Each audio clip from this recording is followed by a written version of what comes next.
하나님 안에서 또한 우리가 예배 가운데 함께함을 또한 영상을 통해서 예배에 참여하는 모든 주의 백성들에게 주의 은혜가 넘쳐나기를 예수의 이름으로 축원합니다. 오늘은 예수님의 그 산상수훈 8복의 마지막 8번째 복에 대한 이야기입니다. 근데 이 8번째 복은요, 해석이 좀 따라요. 나머지 복들은 심령이 가난한 자 천국에 저일 것이며, 온유한 자 복이 있나니 땅을 차지할 것이야. 마음을 청결한 자 복이 있나니 하나님을 볼 것이야.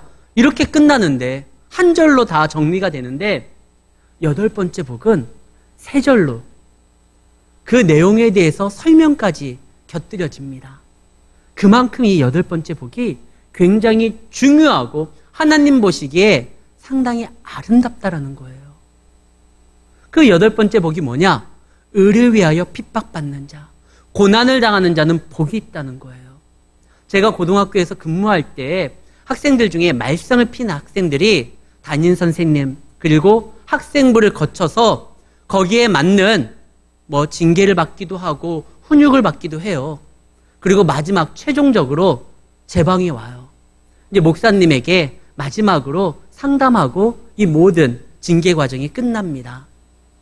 대부분 담임 선생님과 학생부를 통해 가지고 이렇게 가르침을 받은 다음에 제 방에 올 때는요, 목사님 죄송합니다 이래요. 그래, 힘들었지? 이제는 좀 더 삶의 태도를, 모습을 좀 바꾸면서 이렇게 이야기를 해주면 예, 그러겠습니다 이러는데, 아직도 기억에 남는 한 학생이 있어요. 그래, 많이 힘들었지? 하니까 그 학생이 나름대로 뭔가 들은 게 있나 봐요. 주님도 십자가 고난을 지셨는데요.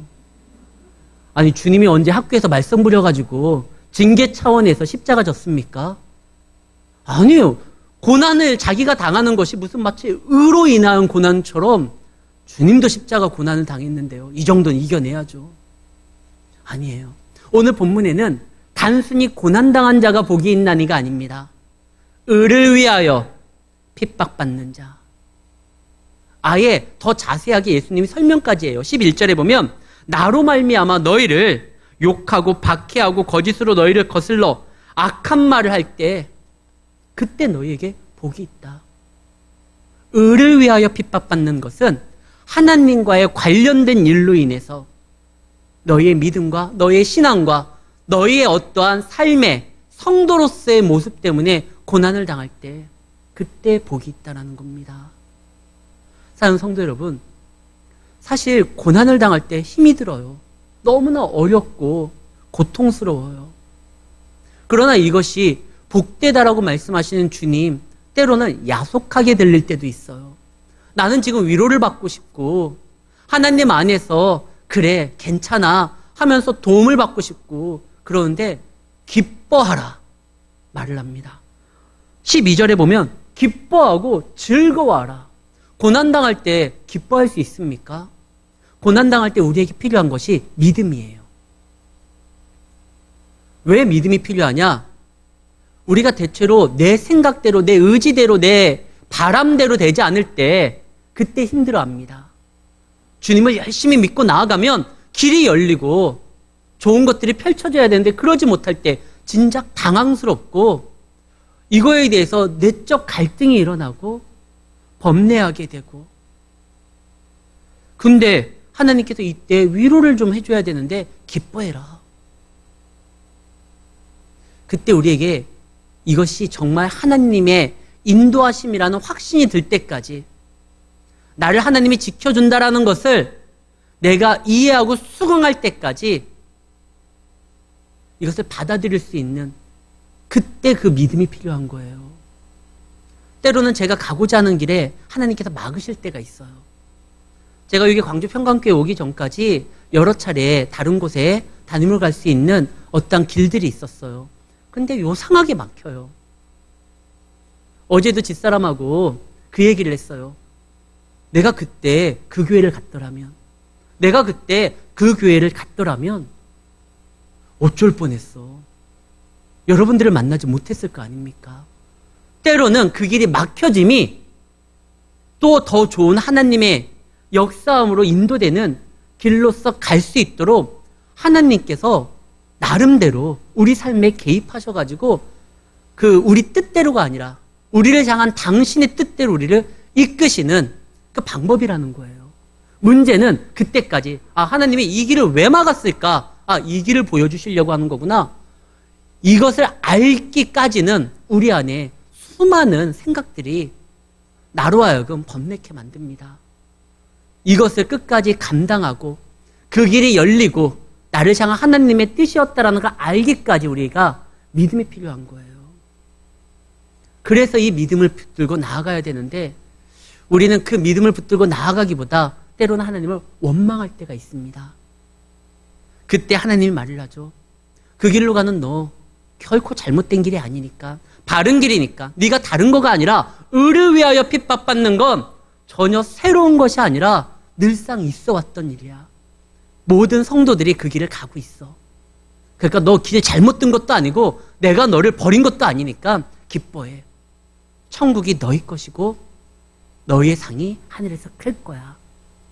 자, 이제 우리가 이 말을 듣고 나아가야 되는데 우리가 살아가는 이 땅에 핍박이라는 것이 오는 거, 이거는 어쩔 수 없어요.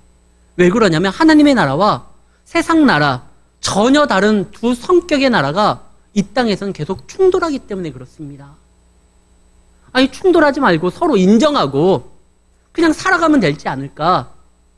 근데 서로 인정할 수가 없어요. 왜 그러냐면 그 나라를 구성하는 구성원이 같아요. 하나님 나라 백성으로서 이 땅에서 살아가느냐, 세상 사람으로서 이 땅에서 삶을 이어가느냐, 이 결정적인 상황에서 서로 뺏고 빼앗기는 일들이 계속적으로 이루어집니다. 그래서 두 세력이 충돌해서 서로 싸울 수밖에 없습니다. 근데 세상 사람들이 우리를 이해를 못하는 거예요. 그들은 이 세상이 전부입니다. 이 세상에서 태어났고 이 세상을 살아가는 모든 것을 이 세상에서 얻어야 되고 그들의 인생에서 바라볼 수 있는 모든 것들이 이 세상에 있는 거예요. 그들은 이 세상이 전부예요. 근데 우리는요? 우리는 이 세상이 전부가 아니에요. 우리는 저 하늘나라, 하나님의 나라로 갈 거예요. 이 땅은 그 하나님의 나라로 가는 성도들이 해야 될 사역의 현장이지 이곳이 본향이 아니에요. 그러니까 세상 사람들이 이해가 안 되는 거예요. 야, 우리는 이게 전부인데 너희들은 가야 될 곳이 저기라며.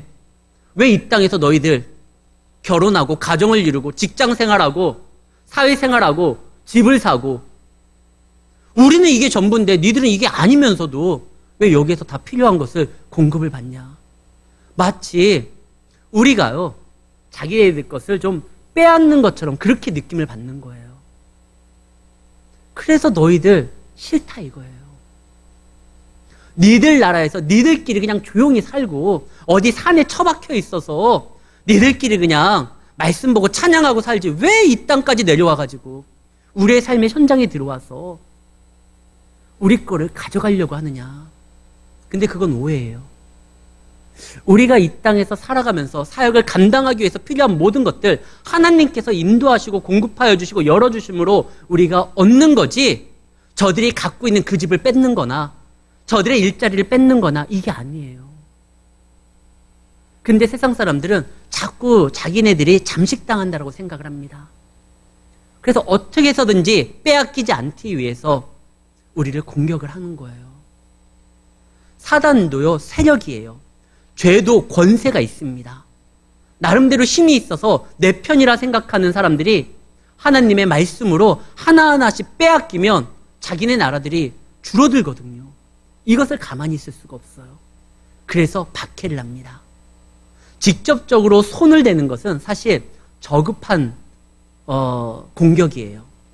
보다 고차원적인 공격은 우리로 하여금 우리가 붙들고 있는 것을 의미 없이 만들려고 하고 우리를 끊임없이 회유함으로 하나님을 떠나게 만드는 것이 정말 고차원적인 어떤 방법인데 우리를 공격하는 사단은요 나름 머리가 좋아요. 그래서 우리가 붙들고 있는 그것을 우리의 인생의 삶에서 전혀 의미가 없는 것처럼 만들려고 합니다. 우리가 붙든 게 뭐죠? 십자가 구원이에요. 사단은 이 십자가 구원이 그렇게 큰 영향력을 발휘치지 못한다라고 우리에게 유혹을 합니다. 아니, 하나님이 다 왔고 너는 그 길로만 간다고? 그럼 너가 한 건 뭐야? 너가 그렇게 애를 쓰고 수고하고 노력하고 갈등하고 고민하고 행동했던 그것들도 공로로 인정받아야 될 거 아니야? 그래서 십자가 구원 말고 다른 것을 첨가해요. 우리의 어떠한 공로와 우리의 어떠한 업적을. 그런데 그러면 안 돼요. 구원은 하나님이 다 이루신 거예요. 그리고 성도로서의 신앙적 삶에 그때 나타나는 수고와 우리의 노력은 하나님이 다 기억하여 주시고, 오늘 본문 말씀에 뭐라고 되어 있습니까? 너의 상이 큼이라고 말을 합니다. 사랑 성도 여러분, 세상이 우리로 하여금 유혹하고 우리의 가치관을 혼동케 만드는 거에 대해서 넘어가지 마시기 바랍니다. 세상은 우리가 바라봐야 될 이 진리의 말씀이 아니라 다른 것에 의미를 두게 만들어요. 그리고 절대적인 가치를 희석시키려고 해요. 포스트 모더니즘이라고 해서 어떠한 길이 하나가 아니라 다양성을 추구를 하게 합니다. 삶에 있어서 이 다양성을 인정하는 건 참 좋은 거예요. 그러나 진리는 다양한 것이 아니라 오직 하나예요. 근데 이것만을 바라봐야 되는데 자꾸 우리 가치관을 혼동시키게 만들어요. 우리는 그런 거에 대해서 익숙해요. 우리 전래동화 한번 보죠. 전래동화에서 제가 가장 기분 나빠하는 동화가 하나 있어요. 은혜 갚은 사슴이라고 혹시 아십니까? 선녀와 나무꾼이요. 그 선녀와 나무꾼에 보면은 사슴이 사냥꾼에게 쫓겨가지고 이렇게 나무꾼에게 도움을 청합니다. 나무꾼이 숨겨주죠. 그때 이 사슴이요, 목숨을 이렇게 구해줬다고 해서 은혜를 갚는 내용이 나와요. 그 은혜가 뭐죠? 선녀가 어디에서 목욕하는지를 알아서 그 선녀가 다시 하늘나라로 못 가도록 그 날개 옷을 딱 훔쳤다가 그 선녀와 같이 이렇게 살아서 아이를 낳으면 그 선녀가 저쪽 나라 잊어버리고 이곳에서 당신과 함께 살 거라고 다 코치를 해줘요. 그래서 전래동화에서는 은혜 베푼 사슴이라고 말을 합니다. 근데 이 동화에서요, 사슴이 가장 나쁜 놈이에요. 은혜를 갚으려면 자기 뿔을 잘라가지고 녹용으로 나무꾼에게 이렇게 주던가 해야지. 왜 엄한 인생을 자기가 은혜 갚는다라고 하면서 자기는 아무것도 그냥 그 사람을 이렇게 못 가게 만들어서 어떻게 하면 가정을 꾸릴지 다 코치를 해요. 이거 범죄예요, 사실 보면. 근데 이 선녀가 그래도 이 의도가 어떻게 됐는지 몰라도 이 남자를 만나서 아이를 낳고 알콩달콩 행복하게 살았으면 또 얘기는 달라지겠지만 나중에 알잖아요. 애 둘 난 다음에 선녀 옷을 딱 주니까 이 선녀가 1초의 망설임도 없이 그냥 그 옷 입고 애 안고 하늘로 가요. 징글징글했다는 거죠, 그동안. 이 나무꾼과 살았던 것이. 이 나쁜 놈이거든요, 이 사슴. 근데 이것을 은혜라고 막 이야기를 해요. 그래가지고 이 은혜가 나무꾼 편에서는 은혜인 거예요. 가정을 이뤘으니까. 사람들이 내게 좋으면 그것이 범죄든 잘못이든 상관없어요. 좋은 거라는 거예요. 그래서 옛날에 우리나라 뭐 처녀들 보쌈 문화도 있었잖아요. 말도 안 돼요. 성경에도 나와요. 사사기 21장에 보면은요, 큰일 나는 사건이 하나 납니다. 베냐민 지파가 이스라엘 지파와 싸우다가 남자 600명만 남겨놓고 다 죽어요. 그리고 이 다른 지파 사람들이 맹세를 합니다. 우리 중에 누구도 저 베냐민 사람들에게 딸을 주지 말자. 그러니까 이 600명의 총각들이 결혼을 못하는 거예요. 이방 사람들과 결혼할 수도 없고 같은 이스라엘 지파지만 아무도 자기들에게 딸을 이렇게 중매도 안 서주고, 자기네 지파 사람들은 여자가 없고 큰일 났잖아요. 그때 이 사람들이 나름대로 무엇을 하냐면 여호와의 절기 때 예배를 드리러 오는 실로에 모이는 그 여자들을 이 베냐민 지파 600명의 사람들이 이 보쌈해가지고 데리고 가면, 그래서 가정을 이루면 아무도 그거 문제 삼지 말아라. 아빠의 입장에서, 오빠의 입장에서 내 딸이, 내 동생이 어느 날 그냥 납치당하는 거예요. 근데 문제 삼지 말래요. 그것이 성경에도 나와요. 이게 잘못된 거예요. 이게 잘못됐다라고 말해주는 겁니다, 성경은. 근데 그런 것을 보면서, 아, 그런 문화, 뭐 괜찮지. 맞아, 이런 건 괜찮은 것 같아. 사람들로 하여금 안 괜찮은 걸 마치 괜찮은 것처럼, 그리고 그렇게 행동하는 것이 은혜 갚는 거라는 것처럼 이야기를 해요. 엊그저께 제가 그 기사를 보다가 너무나 끔찍해가지고요. 혹시 보셨는지 모르겠어요. 인도에서 어떤 아버지가 이렇게 뭘 하나 들고 있어요. 물론 모자이크 처리했어요. 모자이크 처리했는데 뭘 들고 있냐? 자기 딸의 목을 들고 있는 거예요. 머리를. 자기가 원하지 않는 남자와 자기 딸 17살짜리 딸이 사귀었다고, 이거 수치를 줬다고 자기 가문에 명예살인이라고 해서 자기 딸을 죽인 거예요. 그리고 그 머리를 들고 자수를 하는 겁니다. 이 사람 크게 벌받지 않을 거예요. 왜냐하면 인도는요, 아직까지 헌법은 있지만 카스 제도에 대해서, 관습법에 대해서 많은 영향을 받고 있어요. 명예살인은 크게 문제되지가 않아요. 말도 안 돼요, 이거는. 그 아빠 밑에서 살았었던 그 딸은 도대체 어떤 인생을 살아갔을까? 그런 문화에서 살아가는 사람들은. 근데 그것을 당연하게 여기니까 이것이 이어오는 거예요. 세상은요, 우리에게 가치관을 혼동 줍니다. 야, 꼭 그거 아니야. 무슨 진리의 말씀 하나 아니야. 여러 가지야. 그렇게 안 해도 돼. 그리고 또한 우리에게 어떻게 공격을 해오느냐? 우리가 어렵게 결단했던 신앙의 모습들, 행동들을 마치 이기적이고 자기 만족에 의한 종교 행동이라고 폄하할 때가 있어요. 야, 뭐 이렇게 대단하다고. 절 한번 하면 되는데. 너의 믿음이 얼마나 대단한지 모르지만 오랜만에 가족들 모였으니까 제사할 때, 아니, 머리 한번 숙이는 게 뭐가 문제라고. 왜 분위기 험악하게 만들어? 사드락과 메삭과 아벳느고, 느부갓네살 왕이요, 나름대로 금신상을 만들고 악기, 음악을 대동하면서 모든 그 나라에 있는 고관들을 모아가지고, 야, 음악 소리가 들리면 다 절해라. 오늘은 기쁜 날, 축제의 날이니까 내가 이 행사 끝난 다음에 너희들을 마음껏 즐기게 해주겠다. 근데 거기에서 딱 3명이 절하지 않아요. 그러니까 이들은 나름대로 종교적 자기 만족을 위해서 절하지 않은 게 아니에요. 이 일로 인해서 우리가 혹 죽는다 할지라도 우리가 하나님을 배반할 수 없으니까.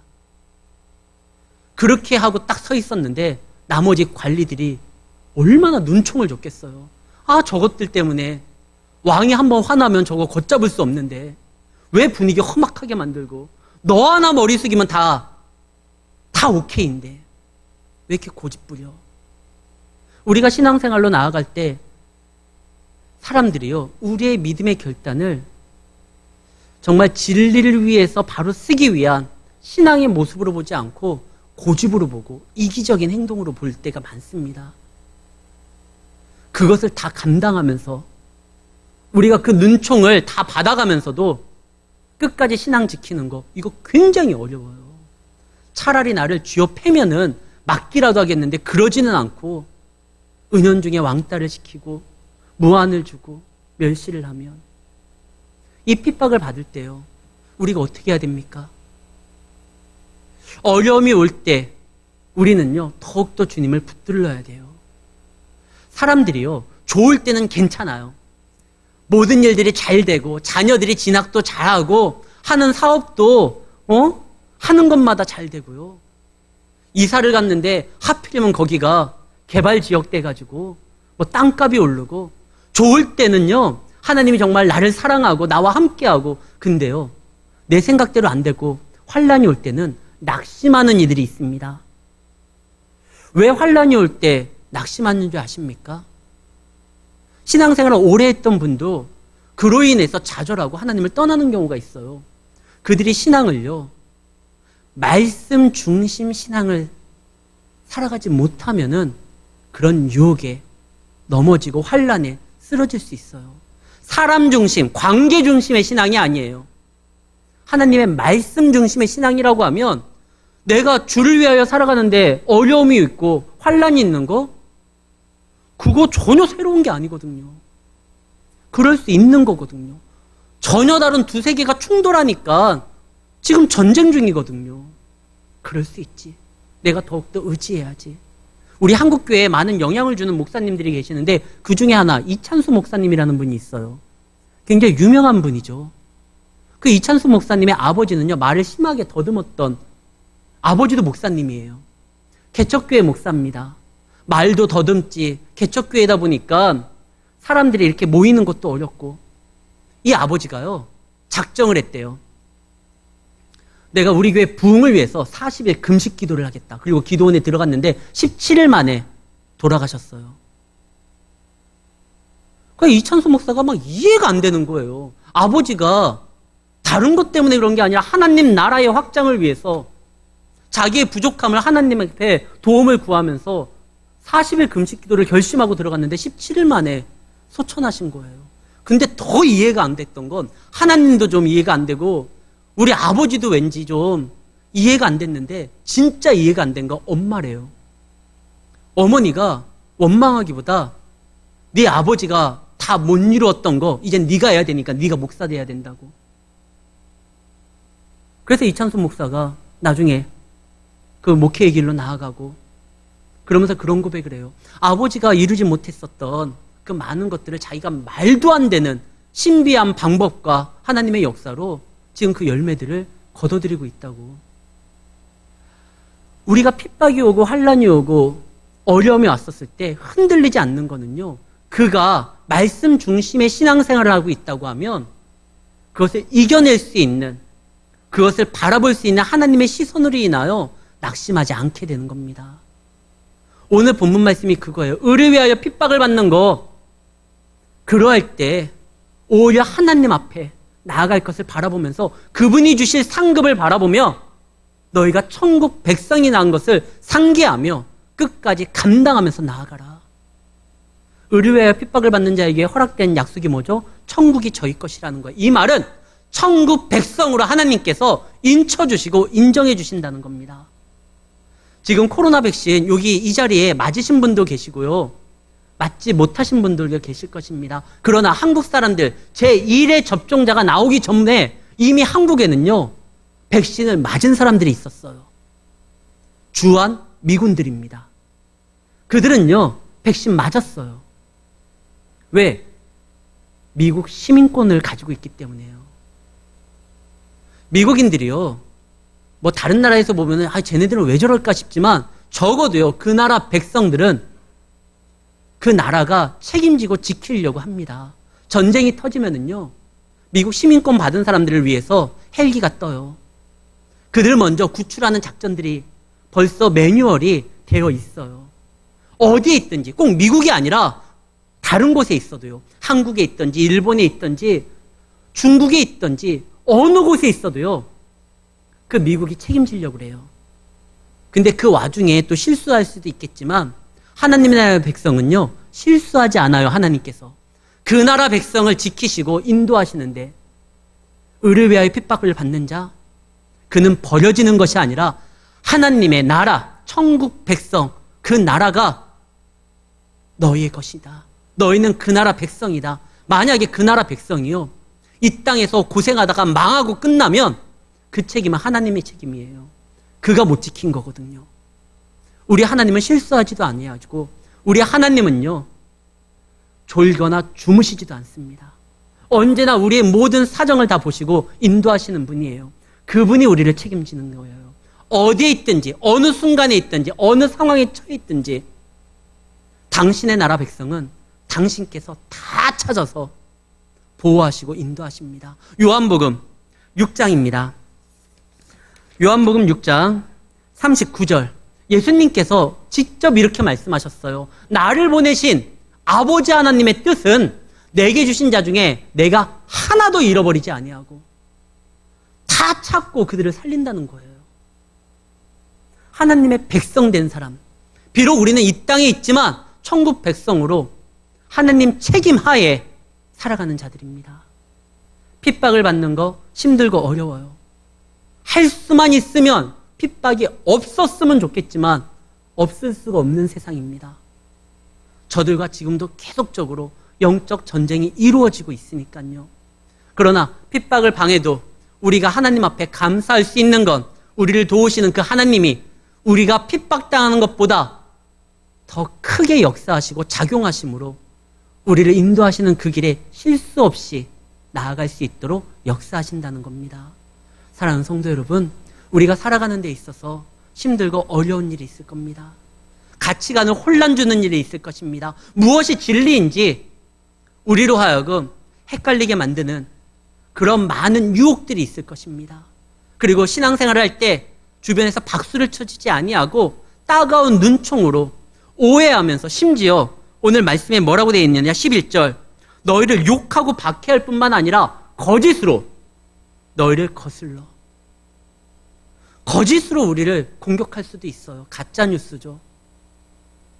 그때 주님을 더욱더 의지할 때 하나님은요, 상황도 바꾸셔요. 핍박은 분명 우리에게 어려움입니다. 그러나 이 핍박을 어떻게 대처하느냐에 따라서 이것이 역풍이 될지 아니면 하나님 안에서 기회가 될지 다를 수가 있어요. 기도는 성도의 능력이에요. 기도는 성도의 영적 호흡이에요. 근데 기도를 못하게 만듭니다. 다니엘 시대 때 앞으로 일정 기간 동안 그 누구도 왕을 제외하고는 섬기는 신이나 사람들에게 기도하면 안 된다. 만약에 그러면 사자굴에 던져진다. 그래서 기도를 아예 못하게 만들어요. 그러나 다니엘은요, 기도가 자기의 힘이고 그 땅에서 살아갈 수 있는 능력이라는 걸 알았기에 기도를 멈추지 않아요. 그 결과 사자굴에 들어갑니다. 그러나 그 사자굴에 들어갔을 때 사자의 보호를 받게 되고요, 하나님의 지킴을 받게 되고, 그를 해하려고 했던 모든 정적들이 이때 끝까지 기도를 포기하지 않았었던 다니엘의 이 믿음 때문에 한순간에 정리가 됐어요. 사랑하는 성도 여러분, 핍박은 예외적인 것이 아니라 누구에게나 나타나는 현상이에요. 이것을 어떻게 대처하느냐에 따라 다릅니다. 초대교회 사람들은요, 고난이 올 때, 환난이 올 때 이것을 내 몸에 그리스도의 흔적을 세우는 것이라고 자랑스럽게 생각을 했습니다. 갈라디아서 6장 17절입니다. 이후로 누구든지 나를 괴롭게 하지 말라. 내가 내 몸에 예수의 흔적을 지니고 있다. 고난과 환난을요, 내 몸에 새기는 그리스도의 모습이라고 생각을 했어요. 그래서 그들이 감당을 합니다. 우리는 하나님의 자녀고 하나님의 가족입니다. 연애를 할 때는 좋은 것을 함께해요. 그러나 가족이 되면은요, 힘든 것도 함께하는 거예요. 로마서 8장 17절 말씀입니다. 그러므로 너희에게 영광을 주기 위해서 하나님이 무엇 또한 허락했다? 고난 또한 함께 받아야 될 것이다. 이 고난의 고생의 길이 아니라 영광으로 나아가는 길이 될 수 있다는 거예요.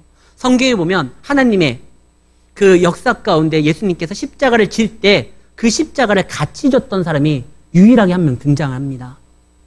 구레네 사람 시몬입니다. 이 시몬이요, 그냥 시골에서 올라왔다가 예수님이 십자가 가는 길을 구경하다가 하필이면 로마 군인의 눈에 띄어가지고 그 십자가 예수님이 막 지다가 넘어지니까, 야, 네가 좀 지고 가. 그래서 저요, 처음에는 이거 참 잘못 걸렸다, 내가 왜 구경하다가 이렇게 냈을까 그랬지만 나중에요, 이 시몬이 알게 돼요. 이 십자가의 의미가 무엇이고 이 십자가에 달리신 이가 우리의 구세주고 하나님의 아들이라는 사실을 알았을 때는요, 아마도요, 구레네 사람 시몬이 후회했을 거예요. 좀 더 내가 지금 더 지고 갈걸. 도중에 이렇게 지다가 다시 예수님한테 넘기지 말고 내가 할 수만 있었으면 조금만 더 골고다까지 그냥 내가 끝까지 좀 들고 올라갈걸. 나중에 분명히 그렇게 했을 거예요. 왜 그러냐면 마가복음 15장 21절에 요때의 장면을 이렇게 설명을 합니다. 마가는 마침 알렉산더와 루포의 아버지인 구레네 사람 시몬이 시골에서 올라와서 지나가다가 예수님의 십자가를 지었다는 거예요. 그냥 어떤 한 사람이 십자가 졌다 이 얘기가 아니라 꼭 찍어서 구레네 사람 시몬, 그리고 그 앞에 알렉산더와 루포의 아버지. 다시 말해서 이 마가복음을 보고 있는 그때 당시에 1차 저자들은요, 알았어요. 알렉산더, 우리가 알고 있는 그 알렉산더, 우리가 알고 있었던 그 루포의 아빠가 그때 십자가를 졌구나. 그때 지었던 이 십자가를 통해 가지고요, 구레네 사람 시몬에게는 믿음이 들어갔고 그는 초대교회에 굉장히 많은 사람들이 알 수 있는 교회의 중직이 되었어요. 사랑하는 성도 여러분, 십자가를 우리가 질 때 예수님의 그 고난에, 그 사역에 함께 했었을 때 하나님께서는요, 우리를 버리시는 것이 아니라 우리를 더 좋은 길로 인도하신다라는 겁니다. 그래서 기뻐하라는 거예요. 하나님께서 그냥 즐거워하라. 왜? 뭔가 이게 좀 이상한 성향이 있어서 고통당할수록 즐거워하는 것이 우리 성도의 모습이 아니라 즐거워야 될 분명한 이유가 있다는 겁니다. 너의 상이 천국에서 클 것이다. 아니 그럼 지금 주지 왜 천국에서 주겠다는 겁니까? 그렇잖아요.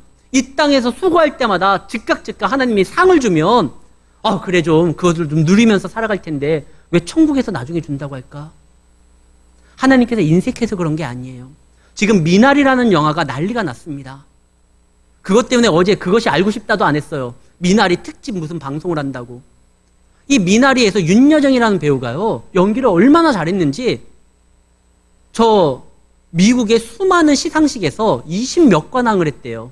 이제 곧 있으면 아카데미 시상식도 있을 텐데 과연 이 상을 받을까 안 받을까 이게 초미의 관심이에요. 근데요, 이 사람이 윤여정이라는 사람이 지금 그 상을 받는 데에 있어서 영화가 다 끝나고 촬영이 다 끝난 다음에 많은 사람들에게 공개되고 평가단의 평가를 그 연기에 대한 것을 받은 다음에 상을 받는 거예요. 아무리 연기를 잘해도요, 촬영 도중에 받는 거 아니에요. 촬영이 다 끝난 다음에 상영이 되고 사람들에게 평가를 받은 다음이에요. 우리가 하나님 앞에 아직까지 다 끝나지 않았어요. 이 땅에서 성도로서의 삶이 우리가 감당해야 될 일들이 아직 많이 남아있어요. 그렇기 때문에 아직 우리 상은 최종적으로 받아야 될 그 상은요, 이 땅에서 모든 성도로서의 모습을 다 마친 다음에 주님 앞에 나아가서 그것을 인정받고 받는 거예요. 근데 그러면 그때 한 번 받겠다고 내가 여기에서 아둥바둥 살아야 되느냐? 그때마다 필요한 모든 것들이 공급됩니다. 영화 배우들이 영화에서 촬영을 하게 되면은요, 거기에서 막 분장하는 거나 의상이나 다 지급이 돼요. 우리가 이 땅에서 하나님의 백성으로서 행동하고 살아갈 때 우리가 살아가는 데 있어서 필요한 모든 것들을 공급할 책임도 하나님이 있습니다. 그리고 그때마다 우리가 이 길에 대해서 포기하지 아니하도록 하나님의 위로가 있고요. 제가 좋아하는 말씀 중에 하나가 요한복음 2장입니다. 요한복음 2장 9절에 보면 이런 말이 나와요. 가나 포도원 잔치 이야기인데요. 그 가나 혼인잔치 이야기에서 포도주에 관련된 이야기인데요. 거기에서 이 너무나 만난 포도주를 보고 연애 사람들이 즐거워합니다. 그러나 그것이 어디에서 났는지 아는 것은 누구냐? 물떠온 하인들은 알았다는 거예요. 하인들이 그걸 알았어요. 알면 뭐해? 여전히 하인인데, 여전히 세상에서는 직급이 낮고 사람들에게 무시받는 하인인데, 그러나 그 하인들은요, 자기들이 살아계신 예수님의 그분의 능력으로 인해서 변화됐던 어떠한 사역에 동참했다라는 것을 가슴에 품고 살아갔을 때, 요한이 괜히 이 말을 기록한 게 아니에요. 그냥 포도주가 물이 변하여 이렇게 됐다, 뭐 이렇게 얘기하면 되잖아요. 근데 꼭 찍어서 물떠온 하인들은 알았다고 하는 건 이 사건이 그 물떠온 하인들에게 굉장히 중요한 사건이었고 삶의 터닝 포인트가 됐다는 것입니다. 우리가 이 땅에서 살아갈 때 하나님의 비밀을 유일하게 이 땅에서 알 수 있는 자들이에요. 세상 사람들은 몰라요. 저들은 모르기 때문에 우리를 하인 취급할 수도 있고 천덕꾸리 취급할 수도 있고 이상한 어떠한 집단으로서 생각할 수도 있어요. 그러나 하나님의 역사를 알고 있는 우리는요, 그래, 하나님께서 나에게 필요한 모든 것들을 채워주시고 인도하여 주실 뿐만 아니라 그분의 사역에 동참하는 것이 우리에게 가장 큰 축복이라는 거, 그걸 아니까 까짓거 어려움도 이겨낼 수가 있습니다. 30%의 시청률을 넘었었던 미스트롯, 그 양지은이라는 사람이 인생곡이라고 불렀었던 붓이라는 노래를 제가 듣고 자막을 보고 깜짝 놀랐어요. 그 노래 가사가 이래요. 70년 세월 그까짓 거 우리가 함께 산 거는 5,000년인데 잊어버리자, 다 용서하자, 우리 함께 살아가리라. 우리가 이 땅에서 받는 성도로서의 기쁨과 감사도 있지만 고난도 있잖아요. 그거 아무리 해봤자 70년, 길면 120년이에요. 그러나 그분이 우리에게 약속한 영원한 그 나라는요, 시간이 구애되지가 않습니다. 그곳에서 살아갈 수가 있어요. 그 양지은이라는 사람도 잊어버리자, 다 용서하자, 우리 함께 산다 하는데 성도인 우리가요, 이것 때문에 갈등하고 고민할 게 아닙니다. 우리는 더 하나님 앞에 감사하면서 그분의 은혜를 사모해야 되는 거예요. 누가 얼마나 좋은 집에 사냐, 좋은 직장을 갖고 있느냐, 이거 부러워하지 마십시오. 우리가 정말 부러워해야 될 것은 그 나라에서 누가 더 많은 것을 희생하고 그를 위하여 포기하고 하나님의 능력을 붙들었느냐, 이걸 부러워하면서 나아가야 돼요. 그런 자에게 복이 임하니까요. 이제 말씀을 마치려고 합니다. 마태복음 5장에 기록된 이 팔복들, 이 팔복들에 대한 모든 복이 우리 다른 사람의 복이 아니라 이 자리 그리고 영상을 통하여 예배에 참여하는 모든 성도들이 마땅히 누려야 될 우리 자신의 복이 되기를 원합니다. 그리고 이 복받는 삶을 살아갈 때 하나님이 함께 하실 것이고 여러분들을 책임져 주시고 인도하신다는 거, 여러분들은 바로 하나님의 천국 백성임을 기억하시고 어려울 때 이것이 나에게 나타나는 하나님의 능력이 어떠한 방식으로서 표현될 것인지 오히려 기대함으로써 주님의 도움을 구하며 감당하여 끝내 승리하시는 우리 성도님들이 되시기를 예수의 이름으로 축원합니다.